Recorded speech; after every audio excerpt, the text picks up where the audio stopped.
Kita melanjutkan materi kita ke-14 tentang Introduction Evaluation di User Experience Design. Pada materi ini kita akan memperkenalkan berbagai teknik evaluasi di dalam User Experience Design yang akan dibahas lebih detail nanti di di materi ke-15 dan 16.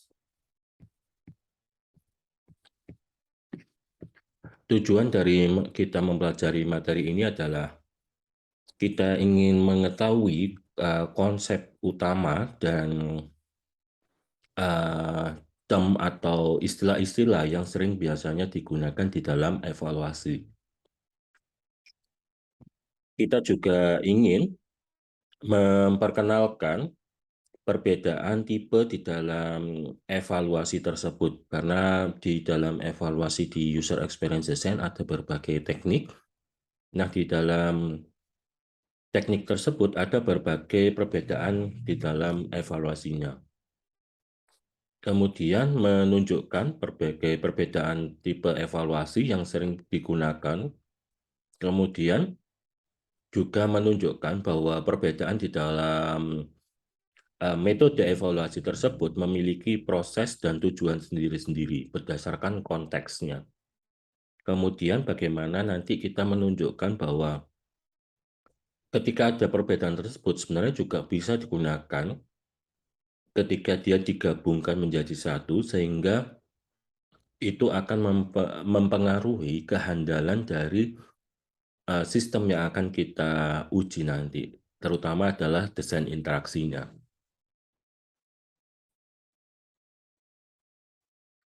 Kemudian kita juga akan mendiskusikan berbagai tantangan di dalam evaluasi.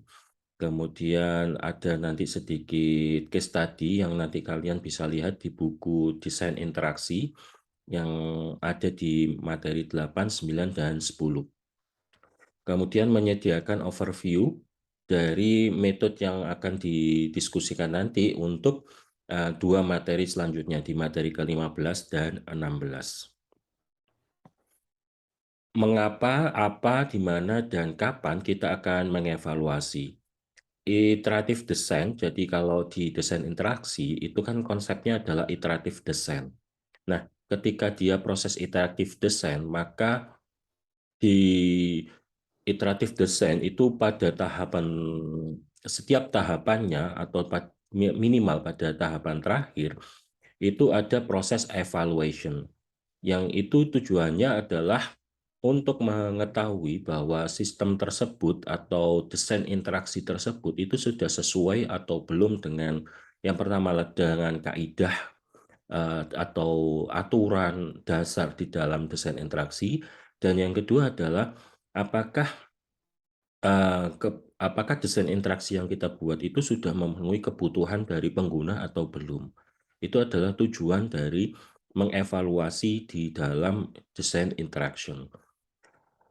Mengapa kita perlu melakukan evaluasi? Yang pertama adalah kita ingin mengecek apakah user requirement dan yang digali pada proses desain interaksi itu sudah dinyatakan sesuai atau belum oleh si pengguna tersebut. Dan yang paling penting dan yang kedua adalah apakah mereka merasa nyaman terhadap kebutuhan ataupun desain interaksi yang sudah kita sajikan kepada pengguna. Kemudian apa sebenarnya di dalam pengujian tersebut? Jadi ketika kita membuat sebuah desain interaksi, ada dua kriteria di dalam desain. Yang pertama adalah konseptual model, dan yang kedua adalah concrete model. Nah, ketika kita ingin membangun sebuah desain interaksi, pada dasarnya yang pertama kita lakukan adalah membangun konseptual modelnya itu sendiri. Nah, konseptual model ini adalah sebuah desain yang sifatnya dia adalah early prototype, yang kita perlu memverifikasi ke user bahwa prototipe tersebut perlu kita bandingkan dengan kondisi realnya, perlu kita bandingkan dengan pesaing-pesaingnya, kemudian perlu kita perbandingkan dengan bisnis proses yang ada di dalam stakeholder tersebut. Apakah sudah sesuai atau belum? Kemudian, di mana kita bisa melakukan evaluasi, kita bisa melakukan evaluasi di settingan, di environment yang memang kondisi realnya tersebut. Atau kalau di sini disebut in natural. In natural adalah kalian nanti akan mengimplementasikan desain interaksi tersebut ke dalam kondisi nyatanya, di real environment. Atau yang kedua adalah in the wild. Ketika konsepnya seperti ini, maka tidak lagi pada bisnis prosesnya itu sendiri, tetapi sudah dilempar ke pasaran, terutama untuk kita yang akan membangun produk yang sifatnya adalah mass product. Kalau mass product, maka akan langsung dilempar ke pasaran. Yang ketiga adalah laboratory setting. Ini biasanya kita akan melihat efek dari penggunaan desain interaksi tersebut dalam ruang lingkup terbatas, berbeda dengan di natural environment. Kalau di laboratory setting, ini biasanya kita setting environment-nya mendekati real yang ada di dalam kondisi kita. Kemudian kapan kita akan melakukan proses tersebut? Kita bisa melakukan proses evaluasi tersebut pada saat proses desain, kemudian pada saat produk itu selesai, itu juga kita bisa mengumpulkan informasi yang akan digunakan untuk memperbaiki produk yang sudah kita buat, atau juga kita gunakan untuk eh, membuat produk baru yang berdasarkan dari pengujian di produk kita itu tadi. Ini adalah atau quote dari Bruce Tolkien yang menyampaikan kapan kita harus melakukan evaluasi. Jadi iterative design itu adalah sebuah cycle atau sebuah siklus yang terlalu berulang antara desain dan testing. Jadi ketika kita ingin melakukan validasi, itu adalah kita ingin membuktikan bahwa metodologi yang kita gunakan itu sudah sesuai dengan hasilnya, dan itu sudah mendukung bahwa kebutuhan dari pengguna itu sudah tercapai. Itulah proses di dalam uh, desain atau proses evaluasi di dalam desain interaksi. Proses evaluasi di desain interaksi tidak menunggu pada akhir di dalam proses, karena seperti kita ketahui bahwa evaluasi merupakan bagian yang paling mahal di dalam proses, di dalam sebuah software proses. Begitu juga dengan desain interaksi. Evaluasi ketika kita menunggu sampai prosesnya selesai, maka kita akan sama saja kita menumpuk masalah di belakang. Jadi kita menumpuk masalah di belakang, akhirnya resource baik tenaga maupun biaya itu akan terkumpul di belakang. Nah, itu yang kita hindari. Kita ingin melakukan proses evaluasi itu sedini mungkin, sehingga kita bisa mengetahui bahwa kebutuhan dari user, kemudian sudah sesuai dengan kaidah, kemudian user merasa nyaman ketika menggunakan sistem tersebut. Tipe dari evaluasi, yang pertama ada control setting, jadi kita bisa mengontrol setting dari, atau kita bisa mengkondisikan dari lingkungan di dalam penelitian tersebut. Sebagai contoh, misal usability research itu biasa kita kontrol dengan kondisi di uh, laboratorium field atau control environment setting, jadi kita bisa mengontrol. Kemudian adalah research lab. Nah, kalau dengan research lab ini kita bisa menggunakan tes tersebut pada kondisi yang memang benar-benar sudah kita inginkan, kita setting sesuai dengan environment pengembangannya. Kemudian yang kedua adalah natural setting. Jadi kalau natural setting kita bisa mengkomunikasikan bahwa produk ini akan digunakan real di stakeholder. Jadi mereka sudah bisa menggunakan produk tersebut, kemudian mereka bisa mengkomunikasikan dengan kita. Nah, ada perbedaan antara natural dan wild seperti yang saya sampaikan tadi. Kalau natural ini memang kita kondisinya adalah di sekitar kita, di environment kita, Sedangkan kalau wild setting itu biasanya sudah dilepas di pasaran. Nah, kalau natural setting juga bisa kita analogikan bahwa orang yang kita pilih untuk pengujian tersebut itu sudah kita tentukan siapa saja orang yang akan mengujinya. Kemudian setiap pengujian itu sebenarnya tidak melibatkan langsung kepada user, kecuali kalau misal di natural atau wild setting kita ingin mengajak ke user langsung, itu sebenarnya tidak masalah. Tetapi pada dasarnya kalau kita ingin melihat persepsi dari orang lain, jadi third party perception, itu kita bisa mengikutkan orang lain untuk menguji aplikasi kita itu tadi. Jadi sudah sesuai atau belum. Selanjutnya adalah Living Labs. Jadi Living Labs itu adalah kita menggunakan teknologi, terutama untuk konseptual model, itu kita lakukan pada kondisi laboratorium. Karena biasanya ada beberapa produk, terutama produk yang dia bukan perangkat lunak, ataupun perangkat lunak yang memang dia membutuhkan environment khusus, maka kita lakukan pengujian tersebut di laboratorium. Nah, dengan pengujian di laboratorium, maka kita bisa mengkondisikan pengujian tersebut, kemudian pengujiannya juga lebih terukur, kemudian ada protokol untuk melakukan pengujian tersebut. Kemudian di pengujian tersebut biasanya kita melakukan pengujiannya untuk berbagai produk yang kalau misal environment-nya itu berubah, maka otomatis nanti hasilnya tidak bisa diakui atau misal hasilnya itu akan menjadi bias. Kemudian ketika kita mempelajari bahwa di dalam eh, desain tersebut itu ternyata memiliki sebuah karakteristik khusus di dalam desainnya, maka Living Lab ini sebenarnya cocok untuk digunakan dibandingkan metode atau setting-setting yang lainnya. Kemudian selanjutnya adalah evaluation case study. Jadi kita ingin mengevaluasi seluruh dari user tadi di dalam stakeholder-nya berdasarkan adalah case study-nya. Nah, untuk melakukan evaluasi case study ini, kita bisa melakukan investigasi di dalam desain interaksi. Kita menganalogikan bahwa kumpulan dari orang-orang tersebut itu adalah user yang akan kita evaluasi.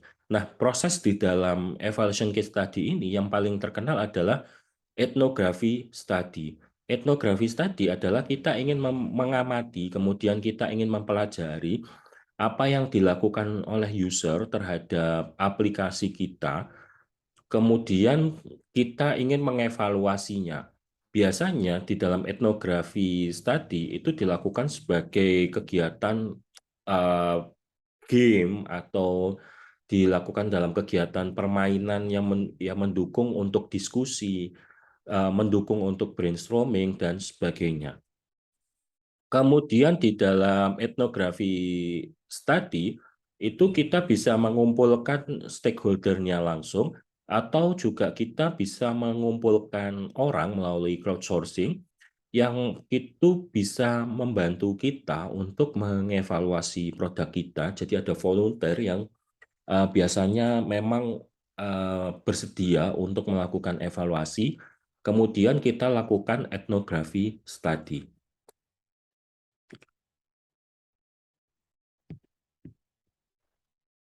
Kemudian yang selanjutnya adalah challenge and engagement in collaborative immersive game. Di, jadi misal kita punya sebuah game, kemudian kita ingin menguji apakah ketika permainan itu dilakukan bersama-sama, di kolaboratif itu tadi, kita bisa merasakan imersif. Jadi imersif itu adalah derajat kenyataan yang bisa dirasakan oleh si user tersebut. Nah, untuk melakukan hal tersebut, kita melakukan laboratorium field atau laboratorium setting dengan mengukur psikologikal dari si pengguna tersebut. Jadi pengguna tersebut nanti akan bermain, kemudian akan diukur datanya. Data tersebut yang diukur tadi menggunakan sensor-sensor. Kemudian data tersebut akan diukur secara psikologikalnya.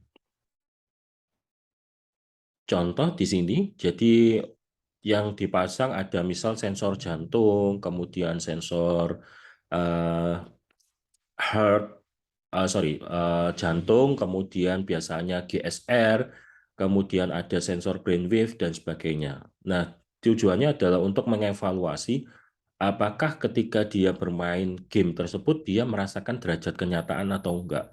Kemudian proses kolaboratifnya bagaimana? Apakah si pengguna tersebut bisa bermain dengan nyaman atau tidak? Ini contoh psikologikal datanya. Ini dari skin response, dari galvanic skin response.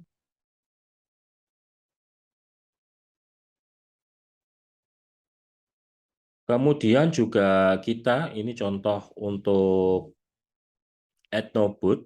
Jadi kita bisa melakukan natural setting atau wild setting untuk menguji aplikasi kita. Ini contohnya.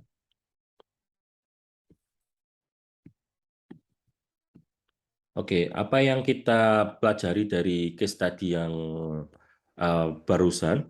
Jadi untuk melakukan observasi atau melakukan pengujian, kita bisa melakukannya di dalam lab setting dan natural setting.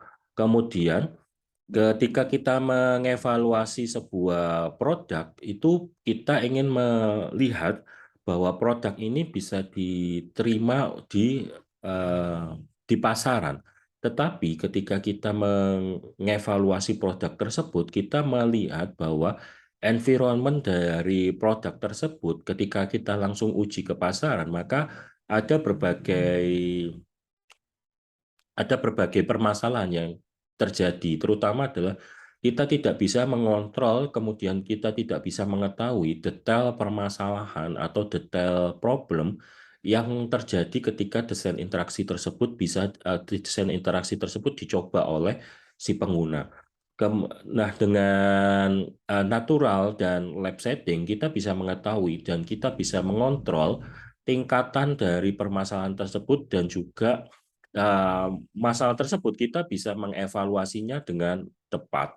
Kemudian kita juga bisa menggunakan berbagai pendekatan di dalam evaluasi tersebut. Jadi kita juga bisa menggunakan laboratorium field dan uh, natural setting dalam waktu yang bersamaan. Kemudian ketika kita membangun sebuah data dari berbagai teknik tadi, maka kita bisa menggabungkan data tersebut untuk istilahnya adalah kita ingin mencapai tujuan dari yang sudah kita tetapkan. Nah, dengan berbagai teknik pengujian, misal laboratorium setting, laboratorium tes, kemudian kita natural test. Nah, dengan kondisi seperti ini, maka kita bisa mengetahui bahwa tantangan dan hambatan yang kita peroleh untuk mencapai tujuan tersebut itu bisa kita identifikasi. Kemudian ketika kita menggali atau menguji desain interaksi tadi, ketika kita merekrut respondennya, maka ada teknik atau ada metode yang dikatakan sebagai mechanical Turk.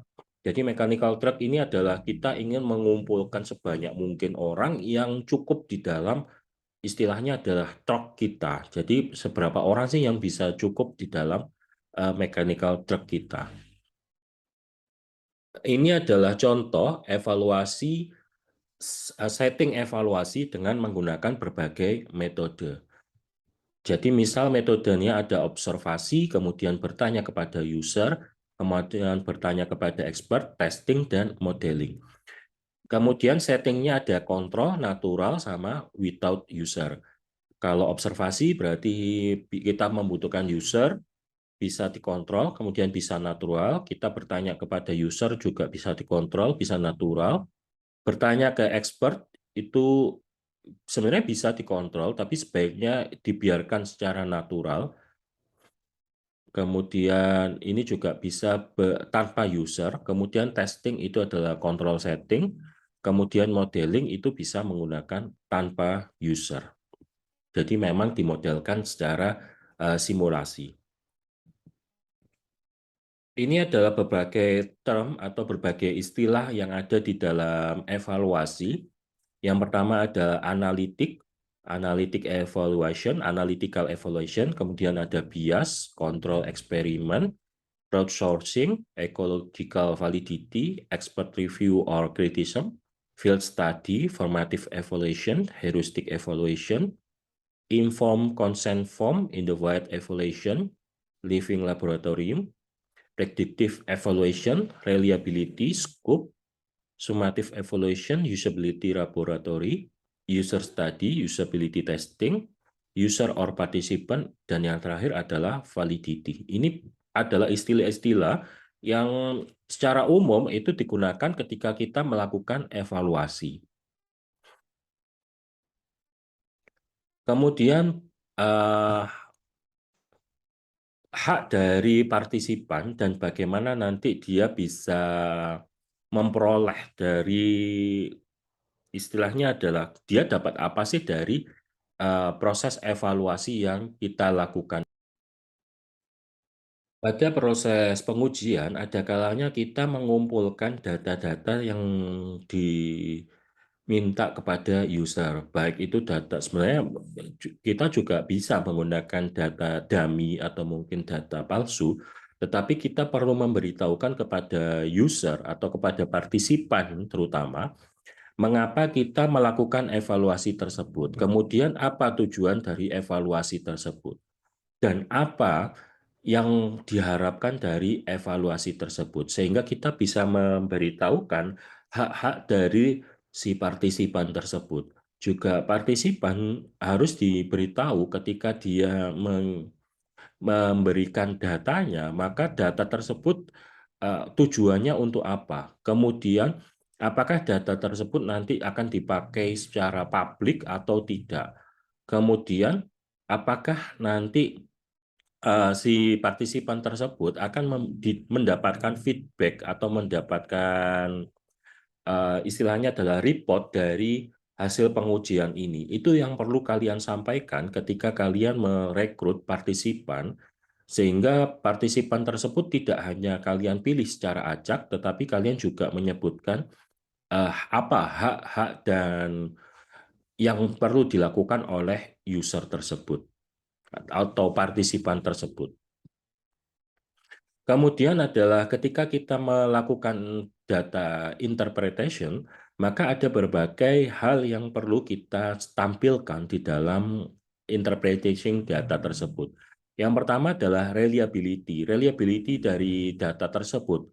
Jadi bagaimana kita memproduksi data tersebut, kemudian bagaimana kita menganalisanya, apakah ketika kita melakukan berbagai pengujian, data-data tersebut memberikan hasil yang sama atau tidak, itu mempengaruhi dari reliability, kehandalan dari datanya itu sendiri. Kemudian yang kedua adalah validity. Ketika kita melakukan pengujian, apakah kita melakukan pengujian dengan alat ukur yang tepat? Kemudian apakah variabel-variabelnya sudah tepat? Nah, itu kita perlu melakukan validity.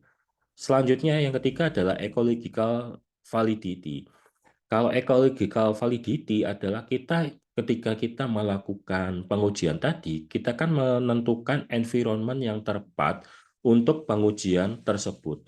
Nah, ketika kita menentukan environment yang tepat, apakah ada distorsi dari environment tersebut. Jadi ketika kita melakukan pengujian, apakah ada gangguan terhadap pengujian tersebut? Kemudian apakah environment tadi, setting environment tadi, itu mempengaruhi tidak dari hasil pengujiannya secara langsung. Kemudian yang keempat adalah bias. Jadi bias ini adalah data yang memang sifatnya adalah abnormal karena sifatnya biasanya karena adanya distorsi dari eh, proses pengujian sehingga mempengaruhi terhadap hasil tersebut. Yang terakhir ada scope. Bagaimana nanti? Misal kita menggunakan mechanical truck. Jadi kalau mechanical truck kan berarti ada beberapa orang atau beberapa partisipan yang kita kumpulkan untuk kita lakukan pengujian. Nah, apakah hasil tersebut itu bisa mengeneralisir dari hasil secara keseluruhan? Jadi apakah bisa kita generalisir untuk hasil tersebut bisa digunakan oleh eh, orang lain?